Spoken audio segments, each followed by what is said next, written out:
Also, in the past, people are fearful of writing a will because they said, hey, today I write my will, tomorrow I'll die.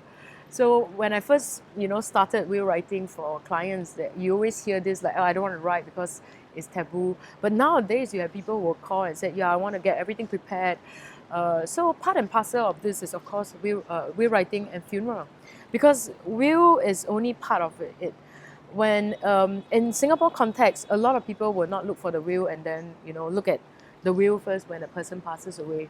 Our practice is always to conduct the funeral first, then we will search for the will. Now, if your funeral instructions is in the will, then that's where you yes, you kind of have a deadlock situation, which happened before.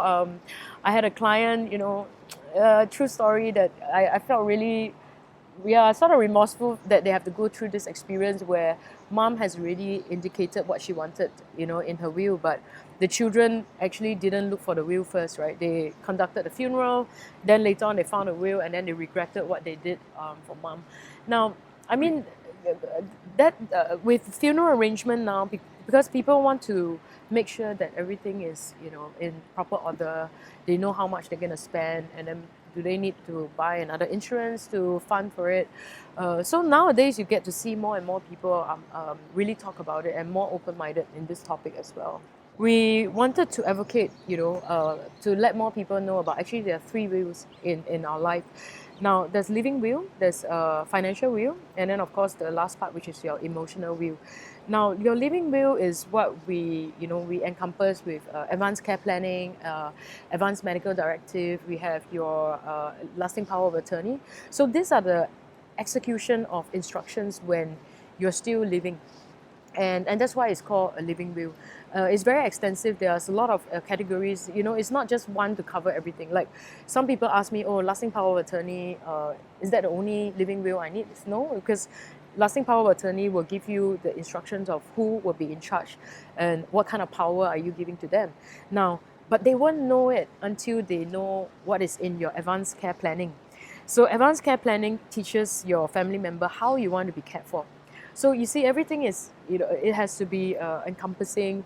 So that's for your living will. Now, of course, financial will, we don't just talk about who gets what, but we also want to add in one part, which is your funeral planning. Because when will get executed only when someone passes away, but the most immediate thing that we always do first is funeral. And once funeral is done, then we talk about let's look at who get what and how it gets done. Not just that, financial will also includes trust, setting up a trust. So we do have clients who come to us and said, well, I want to give my son, my assets, my inheritance, but you may not want him to inherit at the age of 21. So that's where you need the instrument of a trust to make sure that you can do some discretion on how they get the money. So that's for your financial will part. Then we have the emotional will. A very classic example recently, of course, is Endgames, where you be able to see that person and that person can interact with you. Of course, I'm a movie goer. I watch a lot of film. I get a lot of inspiration from there. Even Black Mirror, some of the episode that I saw where there was one episode where she was able to create a clone of her husband, her late husband, and then how it helped her. Well, initially was to help her with grief. So after I watched the episode, I also asked myself, do I really want that, a clone of your loved one? And then the company could actually install everything, and so that he can behave as naturally and as mimic what your husband, your late husband did. But later on, she found out that there's a lot of things that you can't replace, in terms of intimacy, the connection. So that also make you think that would the future, in our future, will I ever come to the point where I get to see something like this, like a clone, where, will that really help grieving process? So having said that, this part about the end of life care is so many topics. There's so many areas to care for.